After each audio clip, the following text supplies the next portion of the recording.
Have archaeologists found evidence connected to the death of a biblical king? Hey everyone, I'm Jordan, and this is the Bible and Archaeology podcast, the place for conversations and questions about the Bible, its lands, civilizations, and archaeology. There have been a series of headlines this week reporting the discovery of evidence connected to the death of a biblical king at Megiddo. So today, we want to sort through the news stories and see just what's being reported, what the archaeologists themselves are actually claiming, and if any of this connects to what we see of Josiah's death in Kings and Chronicles. Remember, for weekly bonus episodes, early access to ad-free video podcasts, and exclusive bonus content, join us on Patreon at patreon.com/BibleandArc. So settle in, and I hope you enjoy our conversation as we dig into the finds that some are arguing are connected to the last days of King Josiah. All right, Mary Kate. So we have a news story to make our way. I mean, maybe news is a rough way to say this, a broad way to say this. Yeah, a little broad. A news in quotes. Also, I should also say, depending on where you're reading this, because there's a Daily Mail version of this, which is the one that maybe we do news in scare quotes. And there's also been some other places that have picked this up that are doing a better version of this. So if you have just seen the headlines, we are turning towards some of these considerations of what's going on with the excavations at Megiddo. And is there proof, as some of them might like to say, of the death of a certain king that we might be familiar of? So can you start by walking us through what do these articles have to say, and then we can turn to the archaeological reports and the biblical texts from there. Well, if we're going to talk about the Daily Mail news scare quotes, Daily Mail reports with a title saying that new evidence at Megiddo, new excavations point to evidence of King Josiah's death. Which is a big claim. It's a very big claim. And understandable. It got us to click on it. It did. It did what it's supposed to do. It's supposed to get you to come, and we did. The problem being, is there new evidence? The report finds at Megiddo a new excavation of an area X that was recently excavated, that they found large amounts of Egyptian commonware pottery in a 5 or 6 room building. And what this article is pointing to is that the Daily Mail is pointing to, is that the presence of this Egyptian pottery points to Pharaoh Necho's army at Megiddo, the army that is said to have killed Josiah, but we can get into that a little bit more. We'll come back, because the said, what Bible version are you looking at? Now, I don't mean like translation. I mean, are we talking about Kings or are we talking about Chronicles? Because we'll come back to what does the Bible actually have to say about his death. Yeah, we've got 2 different accounts. We have 2 different accounts, and they're talking about the excavations. Yeah. Now, this is coming from a journal article that was recently published, I think, end of January. Yeah.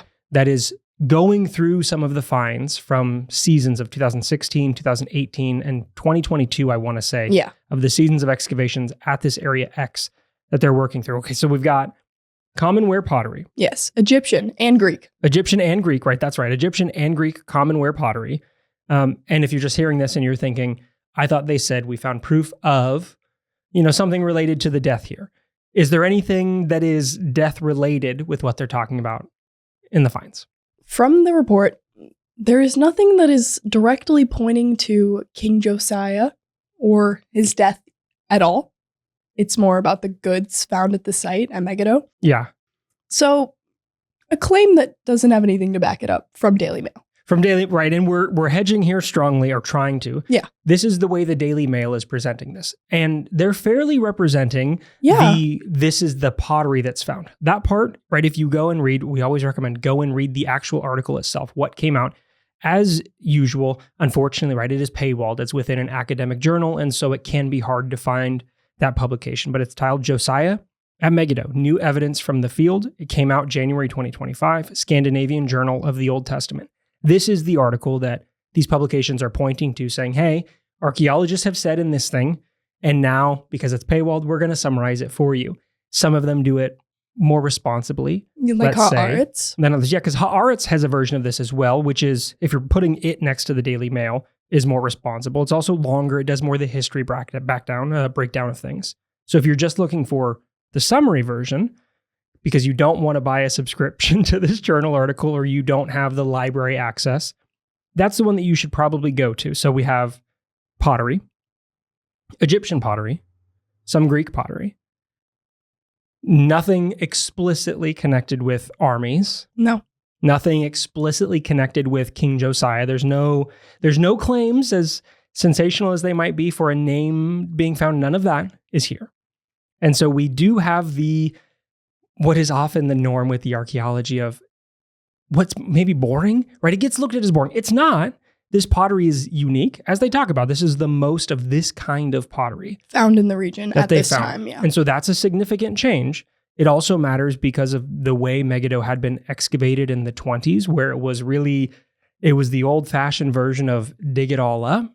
Tear it all down. And then once you dig it, it's gone. And so a significant area had previously been excavated and material had been lost. And so from this new excavation, they're finding things in areas that is allowing us to see more of this 7th century and on time period, which is new because this site of Megiddo, where it's a famous name. Yeah.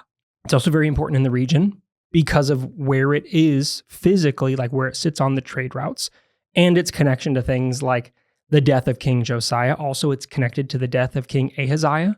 So like it has a tie point. It's got a big tie point. To those, it also becomes big with Armageddon. So this site means something within the text. It means a lot of things, but maybe not quite as much as what the Daily Mail wants it to say up front. Well, I think a big jump that the Daily Mail did is they give an explanation, like there's an unusual amount of this pottery here.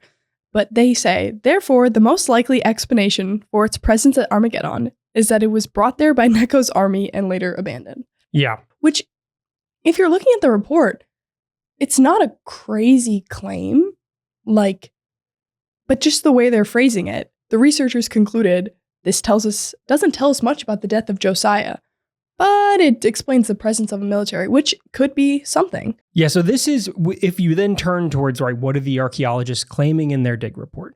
They're largely going through and they're explaining this is where we excavated, and this is the type of pottery that we found, and this is where that pottery came from, because they did do things like the petrographic analysis. Yeah. Where did this pottery come from? Is it local? It was the Nile and Delta Valley. Some of it came from there. Now, some of it also came from different areas in the Aegean, and so we have Egyptian pottery that seems to have come from Egypt, and we have some Greek styles of pottery that came from the broader Aegean. So is it a local individual? This is the question of like imitation pottery. Is this just a bad imitation of these types of things? Because the pottery types themselves are not ornate. They're not fancy. They're not dress or table pottery. And that's something the dig report really emphasized. Yeah, they're basic types. It'd be interesting to see that an Israelite person or someone from the area would have this very common wear of pottery. Yeah, and it's not the kind of stuff that you would necessarily want to be copying. Yeah. If you're going to make a copy of something, the assumption is normally, and it may not always be true, but if you're going to make a copy, you make a copy of something fancy. I'm trying to imitate the thing that I can't go out and buy. Why am I going to make an imitation of a bad storage jar or a cheap storage jar? I have storage jars. I'll just use those. So those types of things do matter because, as they say, we haven't really had evidence of Egyptian presence at this site. We have the tradition of there's a long history with Megiddo and that it had been a site of Assyrian power in the region. But as the Assyrian power wanes, they leave this site. And it seems that through this pottery, maybe the Egyptians are coming in and establishing themselves at this place.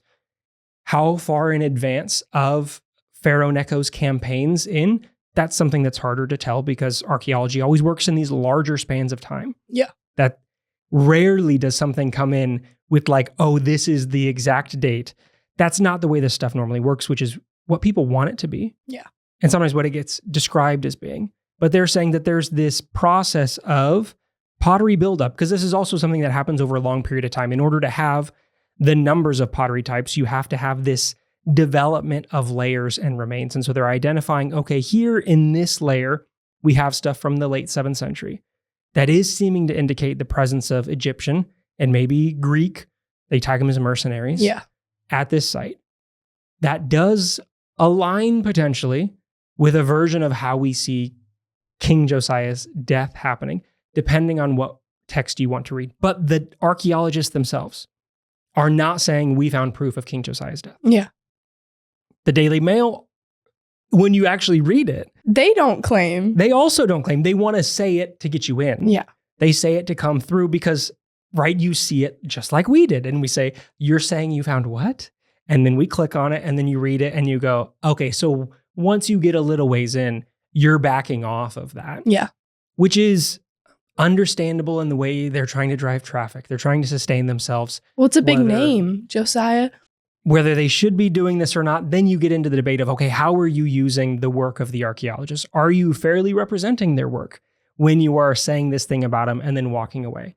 The archaeologists in their report, they do talk some about this is potentially underlying context. This is telling us a backstory that might be informing the biblical narratives. But they're not making claims about this being connected to Josiah. The Daily Mail, once they walk away, they're not really making that claim either because they can't. No. They can't actually say, I mean, they could. They could go out on a limb. What would it be? The evidence, the pottery, how would that prove it? How would pottery prove it? You'd have to have something that is an inscription, that something is written down. Although there will still then be the debate of, okay, well, if this is a text that says this, does that prove the version that we have in Kings? Does that prove the version that we have in Chronicles? Is this a political retelling? We have lots of inscriptions from Egypt where a pharaoh is saying, I have eradicated all of these people groups. And then we have more inscriptions describing the existence of those people groups. Okay, so we have a text that says someone did a thing, and then proof that. So the text isn't always a one-to-one, whether it's a boasting, whether it's a figurative description of what happened. So even if we had something written down on one of these pieces of pottery, is that then proof of what we have? I mean, not really. It's stuff you can use to try to contextualize what we have happening in Kings and Chronicles, but that's a point within this that, again, the archaeologists point to. There's a diversity within the biblical text, a disagreement within the biblical text of how Josiah died, and the context of what is happening that leads Josiah to be here at all, which is another debate that happens within this. How can archaeology challenge and confirm what we think we know about biblical history? Now's your chance to dive into the discoveries for yourself. We want to invite you to join us for our first live event, Digging into Easter. Come to the James Theater here in Iowa City on April 16th for a talk with Dr. Bob Cargill about not just the biblical Easter story you know, but the history and archaeology that lies behind the tradition. With Easter coming up, we think there's no better time to gain some insight into why this relationship matters. At this event, you'll also have the opportunity to meet the entire Bible and Archaeology team and ask Bob and I questions at a live Q&A after the talk. Tickets are available now through the link down in the description.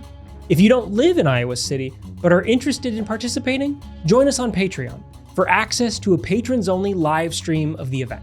So mark your calendars, April 16th, James Theater, Iowa City. Look forward to seeing you there. From your takeaway with the Daily Mail version, how can we say anything nice about them? Is there anything nice that can be said about their version of this?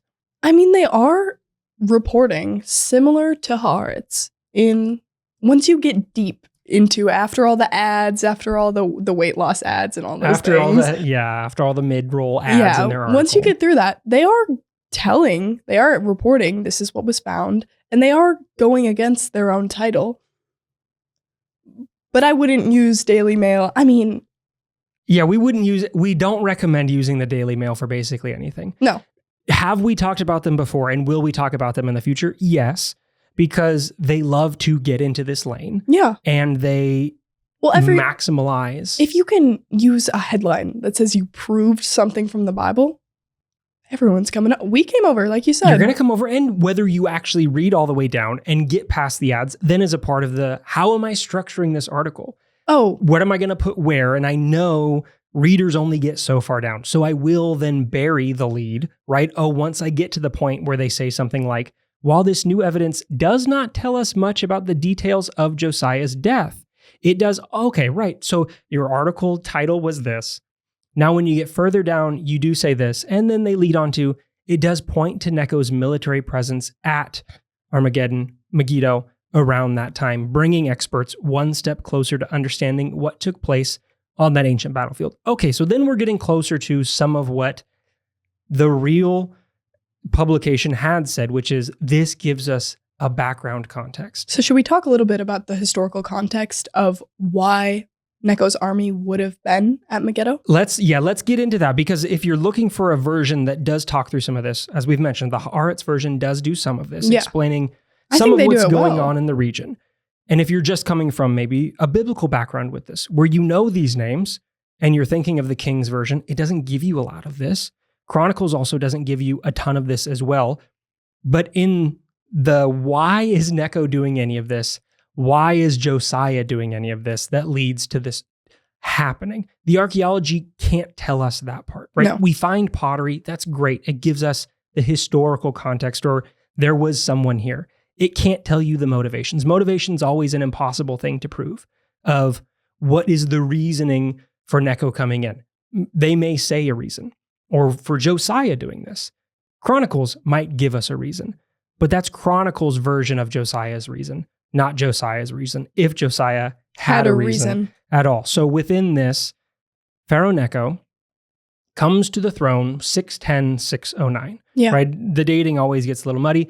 They rule from 610 to 595. So not the shortest of reigns, but not extremely long. They campaign through the regions, but at this period of time, the Assyrians are still in the region, but their power is waning. Yeah. The time of the Assyrians is ending. The time of the Babylonians, the Neo-Babylonians, they are on their way in. And so within this, Necho and the Egyptians are Assyrian allies or vassals, depending on which one of them you ask. Are we allies or are we vassals? The Egyptians will probably say, we're allies. We work with you. And the Assyrians might be saying, no, you're our vassal. You're going to do what you are told to do. So they have a relationship together. And in the context of why is Necho coming in, he is going to go help the Assyrians in a battle against the Babylonians. This is the version of events we get in Antiquities. This is similar to what we get describing Necho in sources like Herodotus. And so his movement in the region, is it purely because of his interests and his power? Or is it because he's obligated to work on behalf of someone else? Maybe it's a little bit of both, right? It can be both. But either way, this campaign seems to be connected with this call to come and help the Assyrians, and that brings Necho into the region. Now, something some people will argue about is this his first campaign? And does that play a role in what's going on here with the meetup between him and King Josiah? Because if he's coming to the throne in 610 or 609, and Josiah is believed to have died 609, is this the first time he's taking his military out on campaign? And that's the reason why he is calling other kings, or whatever you want to classify them, right? Josiah is labeled as a king here. But is he calling the regional powers to account, as the Egyptians are a larger power in the region? And so are you summoning everyone to come and give patronage, to show that they're going to be a loyal ally or vassal to you? Is that one of the reasons why he's maybe doing this? Maybe. Not everyone agrees that this is his first campaign. Yeah. But as we said, he doesn't have an extremely long reign, and he does end up on the wrong side of a battle at Carchemish in 605, which is then really the fall of the Assyrians in power. And so this battle in 609, if it's a battle at all, this meeting, let's say, between Necho and Josiah is happening near the end of the Assyrian period of dominance. Josiah maybe has some questions then as to what could be happening there that leads Necho into coming into this region, and what Josiah can do with Necho in this region. I mean, if we're looking at Judah as a vassal state, if the Assyrians are starting to fall. Yeah, this is in the limited information that the Bible gives us. We have to ask questions of, are they a vassal? Are they independent? Are they a vassal of who and what might be going on? So let's look at 2 Kings 23 first for our brief version. This is the short account that we have here. Verse 28, now the rest of the acts of Josiah and all that he did, are they not written in the book of the annals of the kings of Judah? In his days, Pharaoh Necho, king of Egypt, went up to the king of Assyria to the river Euphrates. King Josiah went to meet him, but when Pharaoh Necho met him at Megiddo, he killed him. His servants carried his dead body in a chariot from Megiddo, brought him back to Jerusalem, and buried him in his own tomb. The people of the land took Jehoahaz, king of Josiah, anointed him, and made him king in place of his father. So that's 2 Kings' version of accounts, which should lead to the question, why is Josiah going to meet Necho? What do you think? Why do I think he's going to meet Necho? Yeah, why is he going? Is he going to fight him? Is he going to meet with him? Is he going to parlay with him? Well, if we're going to put the Chronicles account to the side. Let's put Chronicles to the side. It comes later. No knowledge of Chronicles right now. Kings has no knowledge of, when Kings is written, right? That period is earlier than Chronicles. So if we're taking Kings as an earlier version. I think he's meeting him as a vassal. I don't think he'd be going to meet him to fight. I mean, at this time, Judah's still small. If we're looking back to Hezekiah, they almost got destroyed by Assyria. But they didn't. But they didn't. Hezekiah paid him off a little bit. Yeah, so Hezekiah did some things, and they made their way through that one. And I think you can look at Hezekiah and Josiah as similar kings, style-wise. Would you agree with that? With their cult reforms, yes. There's definitely a connection in that. And this is coming after Josiah's reforms. Yes. Right, because he's about to die, so he can't do the reforms once he's dead. Implemented Passover, and then he dies. I think if we're going to put it in a certain context, I think he's just going to meet him. I think he's going, talk business. Like Bob would say, like, we're going to have words. Yeah. I think they might be going to have words, but I don't know. I don't know exactly how to phrase this. Like Necho, I feel like Necho you can think of him as kind of a threatened individual in this sense. I think there's a fair question around his stability. I mean, Egypt's power has been waning for hundreds of years, and they were such a superpower. And all the Syrians, the Babylonians, all of them are coming in. And Egypt, if I were Egypt, I would be like, man, what is happening? We were the big dogs for a long time. They are no longer the biggest of power players. They still have sway. There's an ongoing relationship between Egypt and the kingdom of Judah. There had been one with the kingdom of Israel as well, but at this point in time, they've been wiped off the map, right? And so there has been a historic relationship between them in trade and in power, with alliances or maybe not alliances, depending on what text you're trying to read with this. And so as Necho comes in, as you said, they are a waning power, or not at their height. No. They're not their strongest. There's the question of how strong is Necho exactly? Is this his first campaign? That can be a time to test a king. If this isn't his first campaign, some argue that maybe it's not, and he's already had some, but has not been successful. And so has he engaged in some minor skirmishes or battles and lost? And Josiah is looking at that to say, I don't think you're that strong anymore. So would you argue that Josiah would be going to meet him for a fight? I think based on Kings, with what we have in Kings, all it tells us is King Josiah went to meet him. But when Pharaoh Necho met him at Megiddo, he killed him. Reading that as they are in battle relies on you knowing Chronicles, or relies on you knowing the version in Josephus, where it portrays him as, okay, and if we turn to Chronicles, Necho went up to fight at Carchemish on the Euphrates. Josiah went out against him. Necho then sends the envoys saying, what are you doing? I have not come up against you, but against the house with which I am at war, right? So saying, I'm not trying to mess with you. God has commanded me to hurry, but Josiah would not turn away from him, but disguised himself in order to fight with him. He did not listen to the words of Necho, but joined in battle. The archers shot King Josiah. The king said to his servants, take me away, for I'm badly wounded, and then he dies.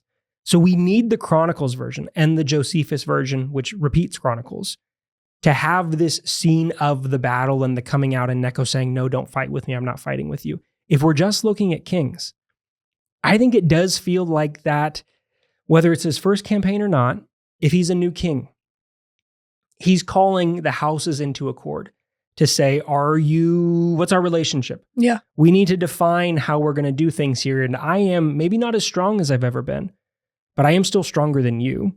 And I am still on the side of the Assyrians. Whose side are you on? Are you on my side? Are you on there? Where do we sit in this type of affairs? Now, an argument that some people will say within this, if he's being called here, is he being called to just bend the knee, Game of Thrones style, and say, you're loyal to me? Or is he being called in because maybe he has already started to rebel? That he has been in rebellion under this period of reform, let's say, and he has stopped paying taxes potentially. Yeah. And so Pharaoh Necho, now making his way through, says, where's the guy who hasn't been paying? Why don't you bring him over? And I'll show you what happens to kings that don't pay their taxes anymore. And so he meets with him and he kills him. I mean, that is a good explanation for the lack of detail in the king's account. I mean, what group of people is going to report that their king wasn't paying taxes? If you're the scribes responsible for kings, maybe you want to tell the story about him not paying his taxes if he comes out alive. If he makes it through and it's a sign of like, look, we were able to throw them off. We were able to tell him no, and we got away with it. That's a version that you would want to preserve. But if you just stop paying the taxes and then your guy gets killed, yeah, that's maybe not the version of events that you want to have. Ooh, we should have. And then like looking forward to the Babylonian exile. Do we need to change this story? Because Chronicles comes in and looks at kings and apparently sees a problem. Yeah. Right? Why is Chronicles expanding on this? Well, there's difficulties in kings. Like these, why is Josiah going out to meet him? What is the nature of this meeting? None of this makes sense if they just meet each other and then he kills them and they go on their way. What's the backstory? We want some backstory. Chronicles likes to give you the backstory. It gives you or a version of the backstory. Going back to Pharaoh Necho's stability, I feel like you can take it also as just Pharaoh Necho's crazy. Yeah, is he a little bit of a Henry VIII and he's just an angry individual and it's an off with his head? Other reasons that people put forward as to why is Josiah being called to account, or why is Josiah getting involved at all? If we take the Chronicles version, we're trying to look at maybe both of them now and say Chronicles has Josiah fighting. Kings just has him going forward. That might line up with I wasn't paying taxes, or I'm trying to call you to be a vassal to me. If we do have him fighting, we have another question, which is, well, why would he fight Necho at all? If Necho is saying, I'm not here to fight you, I'm going to go fight somebody else, leave me alone. Yeah, why would he fight him? Why is Josiah being so hard-headed? And I'm going to put on a disguise and I'm going to get into battle. Also, what's the ratio of Egyptian army versus Judite army? The Egyptian army is going to be larger. Yeah. It's believed to be much better equipped, much larger within this context. And so here is where people look at some of the potential other explanations, and these don't all have to be removed from each other. He may have stopped paying taxes, and it might be a situation and. Is Josiah looking at a waning Egyptian power, a waning Assyrian power, and saying, maybe this is a time for me to take more control over this region. Interesting. And so I'm going to go into battle against you because my army might be smaller, but I don't quite think your army is up to the task anymore. And so Chronicles, maybe you see him going into battle in that way. Or is he becoming a part of an anti-Assyrian party, whether he's allied with the Babylonians, or if he's, just trying to keep the Babylonians from asking too many questions about him. If I'm fighting your enemies, I'm fighting kind of on your behalf, even if I'm not a vassal to you yet. And so maybe he is in an anti-Assyrian wing, a vassal or not yet, that might lead things here. This, again, is we're looking at the Hezekiah question. Yeah. Hezekiah, how do we get away with paying people off? Can paying people off or aligning with or appealing to external powers help us at times? And might Josiah be looking at a power and saying, can I use you to help me or to leave me alone? Is there a way that even if you're not set up yet, if he's looking at Babylon as coming in as maybe a next thing, is he trying to get on their good side? Yeah. These are your guys. You don't like them. We don't like them very much either. You don't like the Egyptians. I don't like the Egyptians. Why don't I help you out before you come and, subdue me, to say, I'm already on your side. And so these are explanations that people look to say, we got a problem of why is Josiah going at all? Yeah. Whether he's fighting or not. If he is fighting, why is he fighting? Is this, Josephus puts this off as, Josiah is maybe a little bit full of himself after his reforms. Has Josiah gotten too big for his own boots? Because now you have done these cultic reforms, you have centralized things even more, and the power has maybe gone to your head. And so you are thinking that you are larger or more powerful or more important than you are. And so when you go into battle in a way that you shouldn't be, that things don't go on your side, that you're getting into a battle against a power that's bigger than you. Did you think that you were always going to come through? That everything, you've done all these things, so God's going to be on your side, and maybe that's a part of the hubris. I guess I hadn't considered that perspective.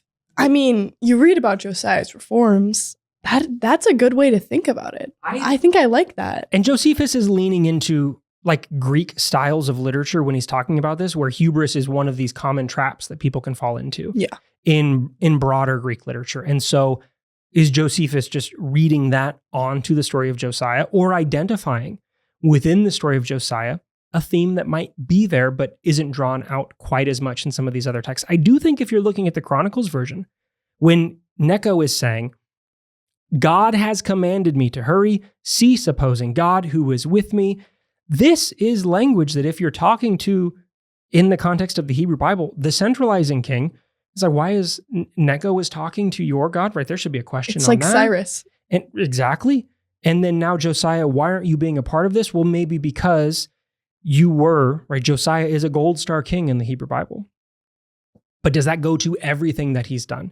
In the same way that we have Solomon being at times a good king, building the temple, but by the end of his life is no longer that good king who was building the temple. Now he has gone astray and is doing these things. Is Josiah participating in a similar kind of, I was at this point a king of this stature, but now I have done something else? Something that I think lines up with this is if we're looking at the death of Ahaziah, which also happens in a battle, which also happens by an arrow, which is also placed with Megiddo.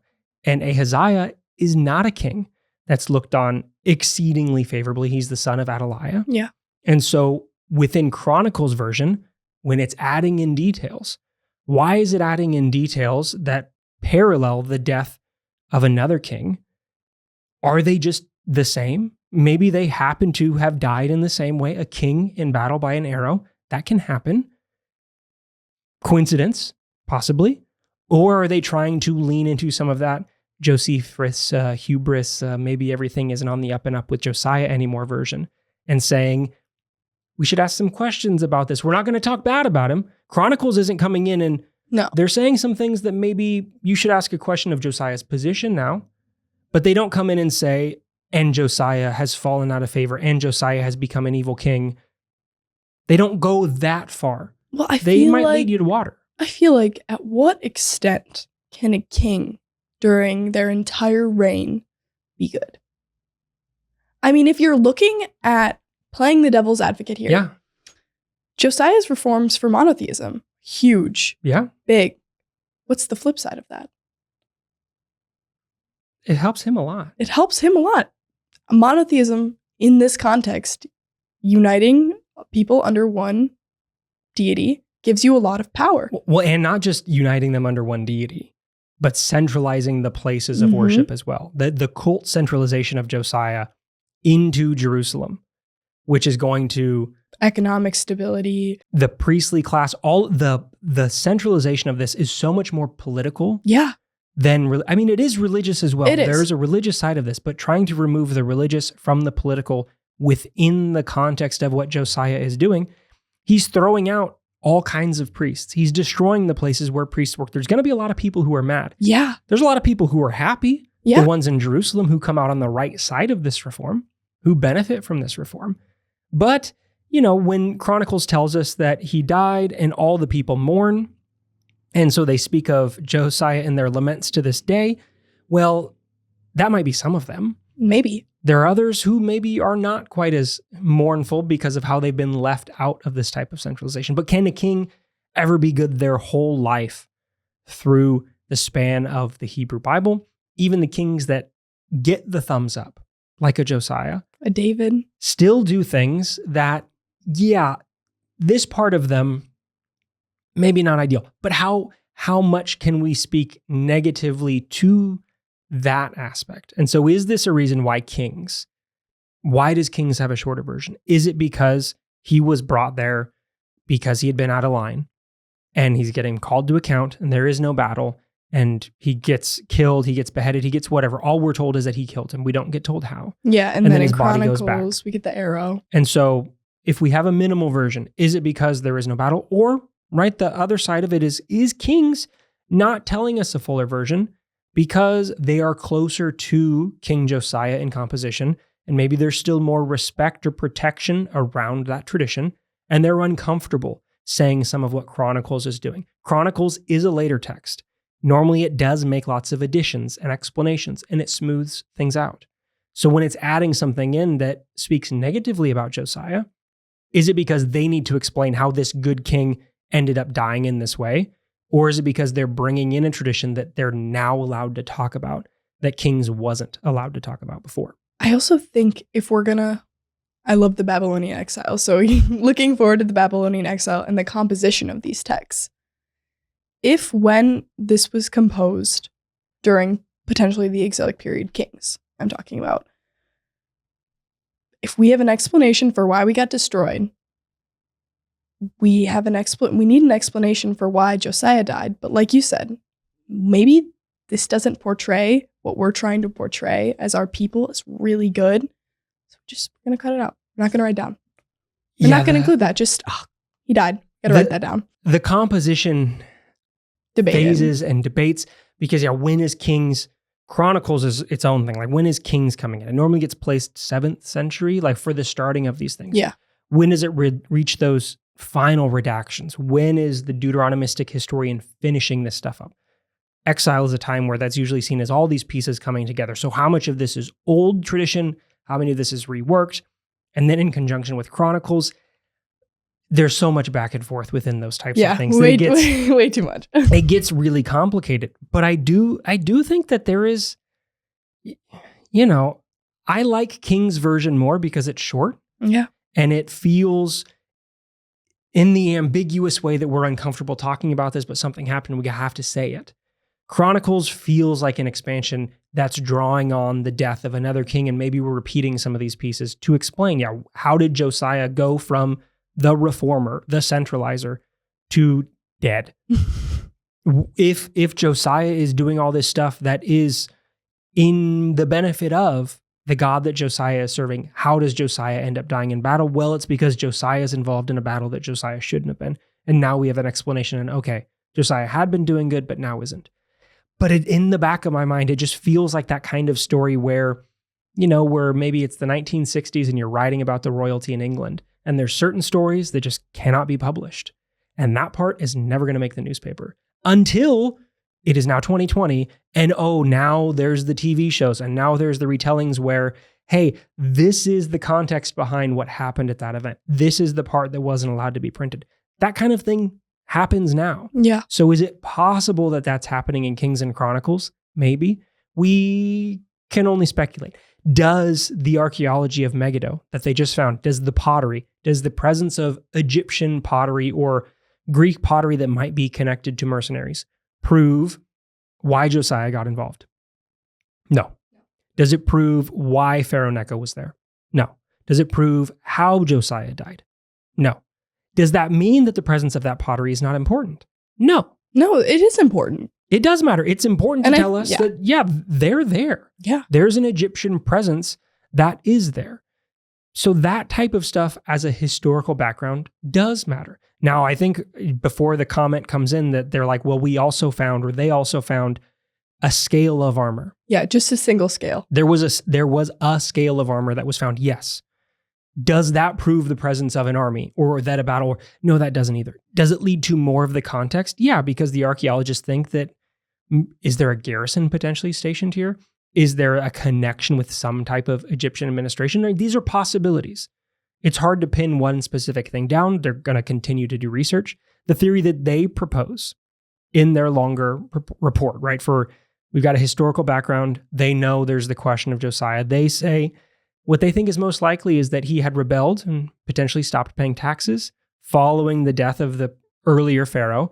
And so maybe he interpreted there's some signs of weakness and stopped paying and was summoned here as Necho comes through to be called to account. And that's what leads to his death. Now, is that a full-scale battle like Chronicles? Is that you're just getting called in and off with your head like Kings? Kings doesn't say he gets beheaded. He just gets killed. Right? They can't put a stake down because that's not what the archaeology has allowed them to do. But if you go and read the Daily Mail version or the beginning of it, evidence for King Josiah's death. Evidence for King Josiah's death. And so we don't want to just beat up. I mean, I kind of do want to jump on them a little bit because I do think you have to, right? There's the question of fair representation. There's a lot of work that goes into the scholarly publication. There's a lot of excavation. I mean, say things the way they do. This excavation has taken place across many, many years. To summarize it into such a broad statement is just disrespectful. It doesn't represent fairly their work. I think it is also manipulative as a way that you can use it, because I know we're calling it this to try to get you in, to try to get you to say this, and whether we think you're going to read all the way through to get to the part where we backtrack, well, that's up to you. They'd say, well, we put it in there. We didn't put it at the top. But it's not what it is saying. It also overlooks the difficulties within just the biblical tradition itself. Do Kings and Chronicles have the same version of events? And if they don't, or if they're not identical, because you can make the apologetic argument that, well, they don't disagree. They both say that he went there and they both say that he died. And so Chronicles is just zooming in to that little gap of, but when Pharaoh Necho met him at Megiddo, he killed him. Okay, so met him at, and now we're expanding. And in those, what it really means is this. You can make that argument. But one explicitly says they're going into battle. One doesn't. It's saying he met him. Do those harmonize together, or are they two different versions? And do we have anything that proves either one? Right now, no. Right now, no. But that doesn't mean that the excavations don't matter. That doesn't mean that this pottery isn't important, right? There's lots of good work happening with these in establishing the Egyptian presence in the region. That's important. Yeah. The study of that this is coming from Egypt or coming from the Aegean, that matters. There's also the thing, and we talked about this some, I want to say in a recent live, with always the question of, does pottery equal people? Yeah. No. That's a debate that always has to be had when you see arguments being made that we found this type of pottery, and that means these people were here. It could. They could have brought them. This could be evidence of Egyptians who brought this pottery with them. That's an option. Trade is an option. Replication is an option, right? There's multiple ways that types of pottery can move around. Also, pottery is a very durable good. And so if it was That's why we have so much. If it was made in the Nile region, as some of this was, it could have been brought here when and left. And so is the person who's using it last when it broke the same person who brought it here? We don't know. You can't, that type of stuff, you don't, what we can say is it's here. What we can say is this is where it came from. What we can say is this is when this dates to. All of those parts are essential part of the background, as they say. And we can contextualize it. That's the job of the archaeology, is to provide the historical background, to provide the archaeological background, which requires interpretation. To then, you want to turn around to a text like Kings to say, okay, do we have anything that can provide any context to this? Okay, well, we have a presence here in the time period that lines up with when this pottery is coming through, that lines up with this event potentially happening. So late 7th century, some pottery, Egyptian in style, Greek in style. We have a tradition that there's a background there. Yeah.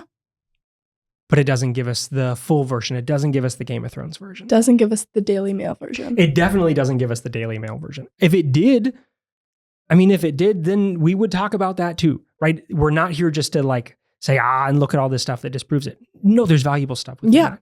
And if they did find something that proved this type of stuff, we would be ecstatic. We would love to talk about that type of thing.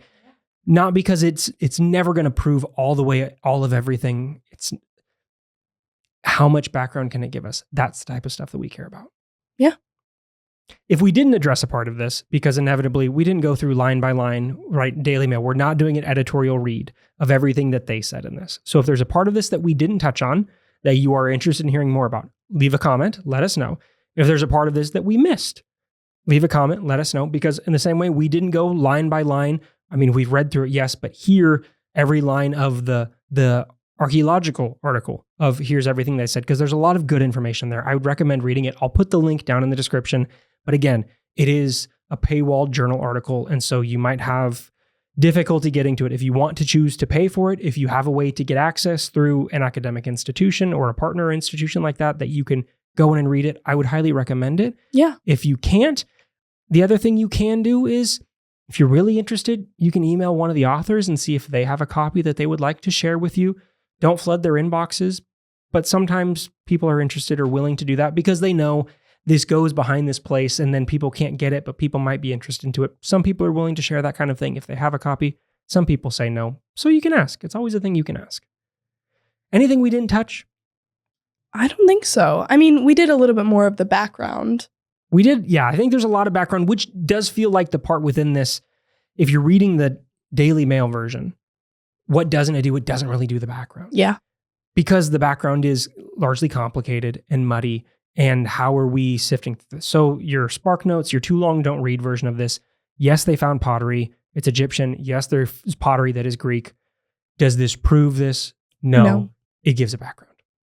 Yeah.